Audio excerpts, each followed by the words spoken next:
ವಿಶ್ವದ ಜನಮನವನ್ನು ಗೆದ್ದಿರ್ತಕ್ಕಂಥ ಪರಮ ಪೂಜ್ಯ ಲಿಂಗೈಕ್ಯ ನಡೆದಾಡುವ ದೇವರು ಶ್ರೀ ಶ್ರೀ ಶಿವಕುಮಾರ ಮಹಾಸ್ವಾಮಿಗಳವರ ಸಂಸ್ಮರಣೆಯನ್ನು ಮಾಡ್ತಾ ಶ್ರೀಮಠದ ಪರಮ ಪೂಜ್ಯ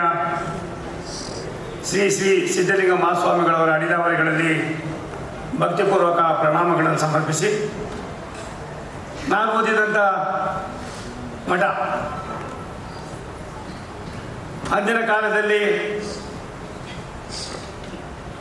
ಒಂದು ದಿನವೂ ಕೂಡ ಊಟ ಮಾಡೋದಕ್ಕೂ ಕೂಡ ಕಷ್ಟ ಇದ್ದಂಥ ಸಂದರ್ಭದಲ್ಲೂ ಕೂಡ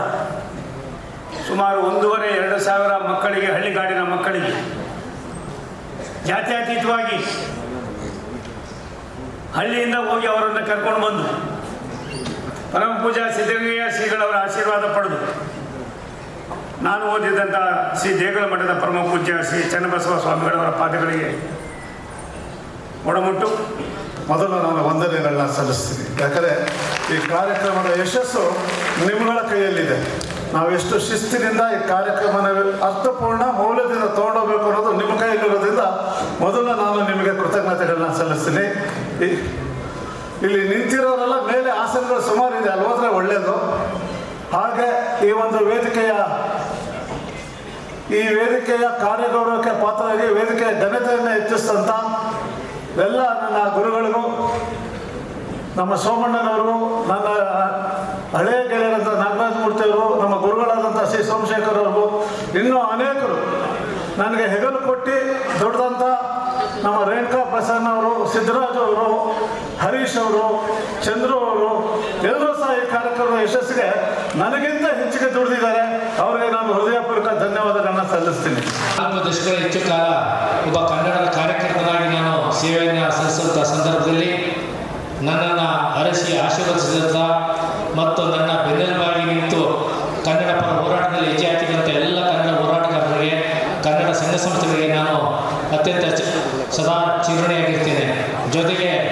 ಕನ್ನಡ ಚಳವಳಿಯ ನಾಯಕರಾದಂಥ ಶ್ರೀ ವಾಟಾಳರಾಜವ್ರನ್ನ, ಜಿ ನಾರಾಯಣಕುಮಾರ್ ಅವ್ರನ್ನ, ಸಾರಾ ಗೋವಿಂದ ಅವ್ರನ್ನ ಮತ್ತು ಜಾಣಗೆರೆ ವೆಂಕಟರಾಮಯ್ಯನವ್ರನ್ನ ಮತ್ತು ಡಾಕ್ಟರ್ ಪಾಟೀಲ್ ಪುಟ್ಟಪ್ಪ, ಪ್ರೊಫೆಸರ್ ಚಂದ್ರಶೇಖರ್ ಪಾಟೀಲ್, ಸಿದ್ದಯ್ಯ ಪುರಾಣಿಕರು, ಡಾಕ್ಟರ್ ಚಿದಾನಂದ ಮೂರ್ತಿ, ದೇ ಜವರೇಗೌಡರು, ಈ ರೀತಿ ಅನೇಕ ಹಿರಿಯರ ಮಾರ್ಗದರ್ಶನದಲ್ಲಿ ಒಂದಷ್ಟು ನಾನು ಕನ್ನಡದ ಸೇವೆಯನ್ನು ಮಾಡುವಂಥ ಸದಾವಕಾಶ ನನಗೆ ಲಭ್ಯವಾಗಿತ್ತು. ಆ ಸಂದರ್ಭದಲ್ಲಿ ಅವರು ಕೊಟ್ಟಂಥ ಸಲಹೆ, ಮಾರ್ಗದರ್ಶನ ಮತ್ತು ಕನ್ನಡ ಪರ ಹೋರಾಟಗಾರರು ಸದಾ ನನ್ನ ಸಂಕಷ್ಟ ಸಮಯದಲ್ಲಿ ಆತ್ಮವಿಶ್ವಾಸವನ್ನು ತುಂಬಿ ಸದಾ ನನ್ನನ್ನು ಕ್ರಿಯಾಶೀಲವಾಗಿ ಮಾಡಿದಂಥ ಎಲ್ಲ ಕನ್ನಡ ಹೋರಾಟಗಾರರನ್ನು ಸ್ಮರಿಸಿ ಈ ಕಾರ್ಯಕ್ರಮಕ್ಕೆ ಆಗಮಿಸಿ ನನ್ನಂಥ ಒಬ್ಬ ಸಾಮಾನ್ಯ ಕನ್ನಡ ಹೋರಾಟಗಾರರಿಗೆ ಆಶೀರ್ವದಿಸುತ್ತಿರುವಂಥ ಸಿದ್ಧಗಂಗಾ ಮಠ ಅಧ್ಯಕ್ಷರಾದ ಪರಮಪೂಜ್ಯರನ್ನು ಈ ಸಂದರ್ಭದಲ್ಲಿ ಸ್ಮರಿಸಿ ಗುರು ಪರಂಪರೆಗೆ ನನ್ನ ಅನಂತ ನಮನಗಳನ್ನು ಸಲ್ಲಿಸಿ ಕನಕಪುರ ದೇವರ ಮಠದ ಹಿರಿಯ ಶ್ರೀಗಳನ್ನು ಈ ಸಂದರ್ಭದಲ್ಲಿ ಸ್ಮರಣೆ ಮಾಡುತ್ತಾ ಕೊನೆಯದಾಗಿ ನನ್ನ ಒಂದು ಮಾತನ್ನು ನಾನು ಹೇಳ್ತೀನಿ. ಗೆಲ್ಲಿಸಿ ಪ್ರಾಥಮಿಕ ವಿದ್ಯಾಭ್ಯಾಸವನ್ನು ಮಾಡಿ ಈ ಒಂದು ಬೆಂಗಳೂರಿಗೆ ಬಂದು ಆನಂತರ ತನ್ನ ಪತ್ನಿಯಾಗಿ ಸೌಮ್ಯ ಅವರನ್ನು ಕೈ ಹಿಡಿದು ಸುಮಾ ಸೌಮ್ಯ ಒಂದನೇ ಏನಾದರೆ ಈಗ ಪಾಲನ ಸೌಮ್ಯ ಆಗಿರಬೇಕಾದ್ರೆ ಸುಮಾರು ಇದರಿಂದ ಸೌಮ್ಯ ಆಗಿರ್ತಾರೆ ಪಾಲನ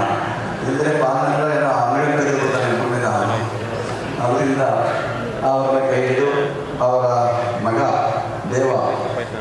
ದೇವೇಶ ಒಬ್ಬನೇ ಪುತ್ರ, ಒಂದು ಸರಳ ಕುಟುಂಬ ಇವತ್ತು ಬೆಂಗಳೂರಿನಲ್ಲಿ ಬಂದು ಬೆಂಗಳೂರಿನ ಚಳುವಳಿಯ ಎಲ್ಲ ಜೊತೆಯಲ್ಲಿ ಪಾಲ್ಗೊಂಡು ಕನ್ನಡಕ್ಕೆ ಹೋರಾಟವನ್ನು